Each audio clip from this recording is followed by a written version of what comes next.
Assalamualaikum warahmatullahi wabarakatuh. Madayaw, ug maayong adlaw kaninyong tanan. Magandang araw sa inyong lahat. Isang masigla at mainit na pagbati ng bagong taon ang ipinapaabot ko sa bawat Pilipino sa buong mundo. Sa pagsalubong natin sa 2026, iwaksi na natin ang anumang pag-aalinlangan at takot.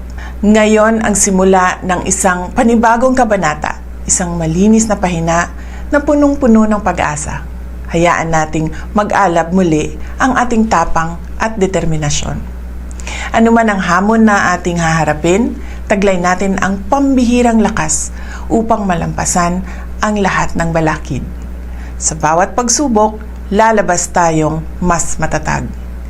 Itinuring natin ang bagong taon na paanyaya upang magkaisa at magsimula ng may panibagong pananaw. Ang ating pinagsamang lakas at pananampalataya ang susi ng tunay na pagbabago. Sama-sama tayong magsikap at magdasal na ang 2026 ay maging taon ng pag-asa at pagpapala. Maligayang bagong taon sa inyong lahat, naway maging mas maliwanag at maunlad ang ating panibagong simula. Mahalin natin ang Pilipinas. Para sa Diyos, sa bayan, at sa bawat pamilyang Pilipino. Syukran.